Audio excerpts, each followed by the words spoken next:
राजाधिराज सद्गुरुनाथ महाराज की जय. आम्ही वैकुंठीचे वासी भाग दुसरा. विविध संप्रदायातील 100 संतांची संक्षिप्त चरित्र. श्री दीपक चंद्रशेखर केळकर सांगली यांनी लिहिलेल्या या चरित्र ग्रंथातील आज ऐकूया परमपूज्य मातोश्री सौ सीतावहिनी केळकर यांचं चरित्र भाग पहिला.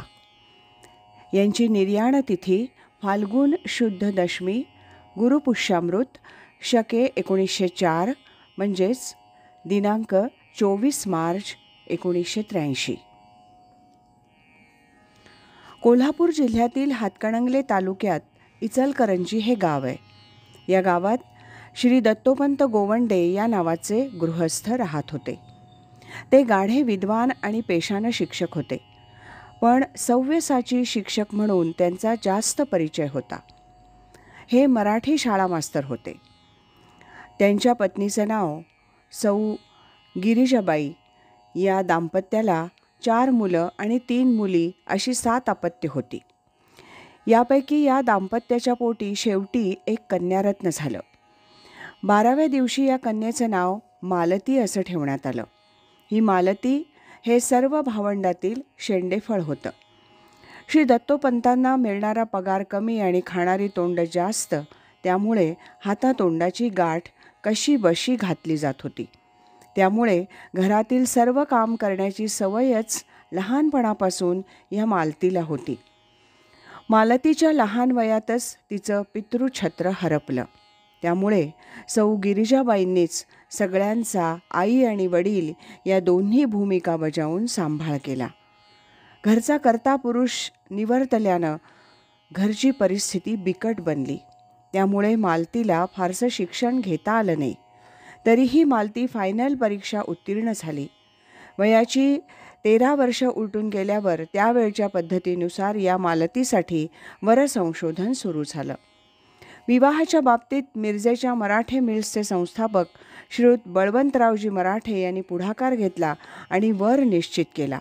सांगलीचे संतश्रेष्ठ शांतीब्रह्म श्री मामा महाराज केळकर यांचे सुपुत्र श्री दासराम यांच्याशी विवाह निश्चित केला. माघ वद्य एकादशी शके 1864 म्हणजेच इसवी सन 1942 या दिवशी नृसिंहवाडी इथं विवाह पार पडला. चीसौका मालती ही आता सौ सीता या सासरच्या नावानं ओळखली जाऊ लागली. ही सीता म्हणजेच आमच्या सौ सीतावहिनी केळकर होत. विवाह पार पडल्यानंतर नृसिंहवाडी इथं वरात निघाली. त्यावेळी सौ सीतावहिनींचे पती श्री दासराम म्हणजे संत शिरोमणी श्री दासराम महाराज केळकर हे टांग्यात बसत असताना महाराजांच्या गळ्यातील हार तुटून पडला. क्षणभर महाराज स्तब्ध झाले आणि आपल्या वडिलांना म्हणजे श्री मामा महाराजांना म्हणाले, मामा, चिमडला माईसाहेब महाराज यरगट्टीकरांनी आत्ताच देह ठेवलाय. आणि ते खरं होतं. हे सांगलीस परत आल्यावर कळलं. माईसाहेबांचं नाव सीता होतं आणि या मातोश्रींचं नावही सीता ठेवलेलं होतं. या दृष्टीनं माईसाहेब महाराजच या सीता मातोश्रींच्या रूपानं केळकर घराण्यात आल्या असं म्हटलं तर वावगं ठरणार नाही. सौ सीता या जेव्हा गृहिणी म्हणून केळकरांच्या घरात आल्या तेव्हा घरी मामा महाराज हे श्वशूर, सौ इंदिराबाई या सासूबाई आणि श्री दासराम महाराजांचे मामेबंधू श्रीयुत भरत ही मंडळी घरात होती.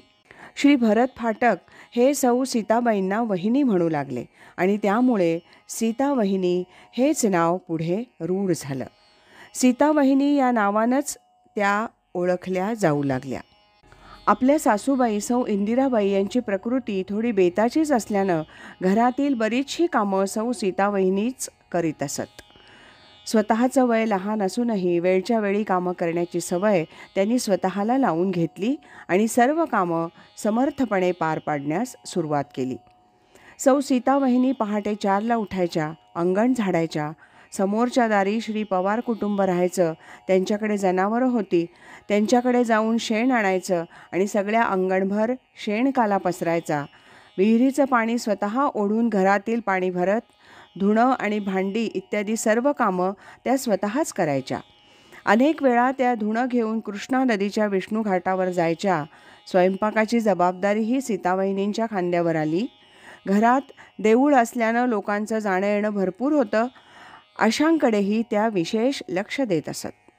श्री मामा महाराजांचे सकाळ संध्याकाळचे नित्य नियमाचे कार्यक्रम असत. त्या कार्यक्रमाचंही आवश्यक ती पूर्वतयारी करणं, आरती प्रसाद वेळच्या वेळी ठेवणं या गोष्टीही सीतावहिनी चोख पार पाडीत. परमपूज्य श्री मामा महाराज व परमपूज्य श्री दासराम महाराज यांच्या नित्याच्या कीर्तनात मध्यंतरी बुक्का लावून झाल्यावर स्त्री श्रोत्यांना प्रसाद वाटला जाई. हेही काम सौवहिनी मोठ्या उत्साहानं करीत. काही विशेष प्रसंगी अंगावर भरजरी साडी, दागिने आणि गोऱ्या मुखावर शोभिवंत नथ असणारी ती मूर्ती पाहिल्यावर साक्षात लक्ष्मीच जणू श्री दासराम महाराजांच्या घरी वावरत आहे असा भास होई. सौवहिनींच्या रूपानं एका सतीचाच घरात प्रवेश झाला होता.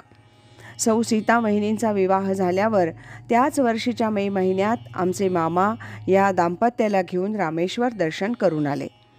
यथावकाश म्हणजे लग्नानंतर 2 वर्षांनी म्हणजे दिनांक 23 ऑक्टोबर 1944 रोजी सौ सीतावहिनींच्या पोटी पुत्र अवतीर्ण झाला. या पुत्राचं नाव चंद्रशेखर असं ठेवण्यात आलं. हा चंद्रशेखर म्हणजेच माझे पितृदेव परमपूज्य श्री अण्णा महाराज केळकर. यानंतर यथावकाश श्री सूर्यकांत, श्री अनिल प्रभू असे 3 पुत्र झाले. घरातील सर्व कामं स्वतः करत असल्यानं सौ सीतावहिनींना माहेरी जाण्यास सवडच मिळत नसे. सासरची सगळीच माणसं ही सत्पुरुष आणि प्रेमळ असल्यानं माहेरचा जिव्हाळा सासरीच मिळाला. त्यामुळे माहेरची आठवण त्यांना कधी झालीच नाही. सौ सीतावहिनींच्या वडील भगिनी सौ अंबुताई भावे या काही कारणानं प्रथम काही दिवस त्यांच्याच घरात आणि कालांतरानं शेजारीच बिऱ्हाडानं कायम सान्निध्यात राहू लागल्या. या 2 बहिणींचं एकमेकांवर जीवापाड प्रेम होतं. कुठे जायचं झालं तरी या 2 बहिणी कायम बरोबर असत. शिवाय त्यांचे थोरले बंधू श्रीयुत रामभाऊ गोवंडे आणि श्री हरिभाऊ गोवंडे महिन्यातून एकदा तरी बहिणीला भेटायला येत असत. सौ सीतावहिनींचा वेळच्या वेळी काम हा स्थायी भाव होता. त्यामुळे दैनंदिन कामं वेळच्या वेळी होत असत.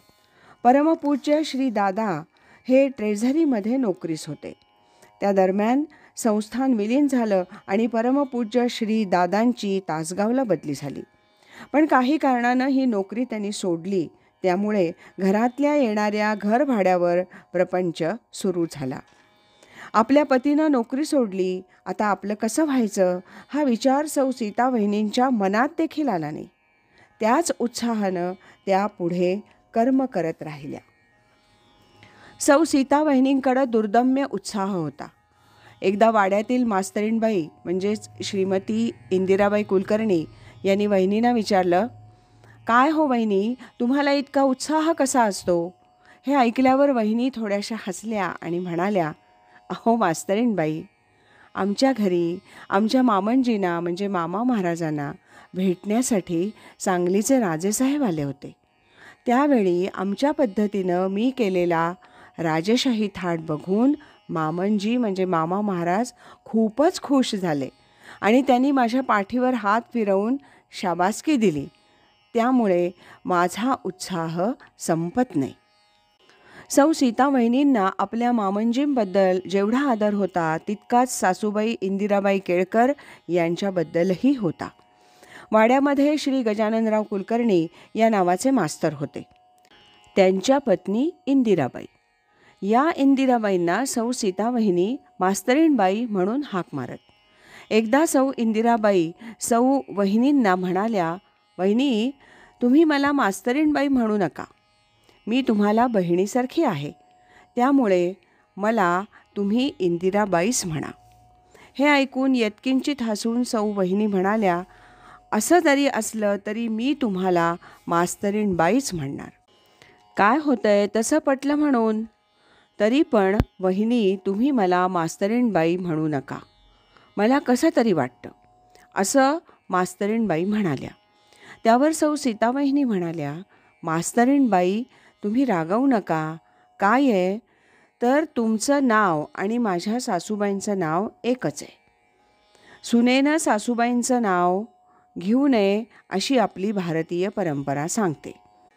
त्याचा अनादर होईल असं मला काही करायचं नाही, म्हणून मी तुम्हाला मास्तरीणबाई म्हणते. हे ऐकल्यावर मात्र मास्तरीणबाई स्तब्ध झाल्या. ही गोष्ट तशी फार साधी आहे, पण फार फार मोठा अर्थ सांगून जाणारी आहे. आपले मामंजी श्री मामा महाराज यांना रक्तदाबाचा विकार जडला. तसंच मधुमेहही जोडीला आला. त्यामुळं मामांचं कडक पथ्य सुरू झालं. या पथ्याची जबाबदारी सौ वहिनींनी आपल्याकडे घेतली. त्यांचं पथ्यपाणी त्या व्यवस्थित सांभाळत. 1960 नंतर मात्र मामांची तब्येत थोडी खालावत चालली. मामांनी आपला आहार कमी केला, पण सौ सीतावहिनी या काळजी घेत असत.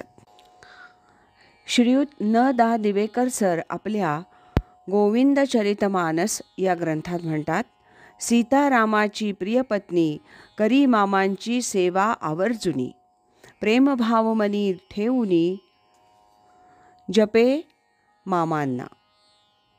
पुढे श्रीयुत न. दा. दिवेकर सर म्हणतात, मामा अति नेमस्त मोजकेच घास खात, तव सून म्हणे मनात शक्ती टिकेल कैसी. अन्नमय हे शरीर, अन्नाशिवाय कसा आधार, आणि मामा अंथरुणावर आणि काय उपाय. मग ती काय करी, एक एक घास मोठा करी, आता शक्ती टिकेल बरी, म्हणे मनाशी आपुल्या. तिचा सद्भाव ओळखून मामा होती प्रसन्न वदन, म्हणती सून युक्तिवान असे मोठी. आपल्या सासऱ्यांची पित्यासमान सेवा करणं ही गोष्ट फार कठीण आहे, पण सौ सीतावहिनींनी ती सेवा करून सेवाभाव आचरून दाखवला. परमपूज्य मातोश्री सौ सीतावहिनी केळकर यांच्या चरित्राचा हा होता भाग पहिला.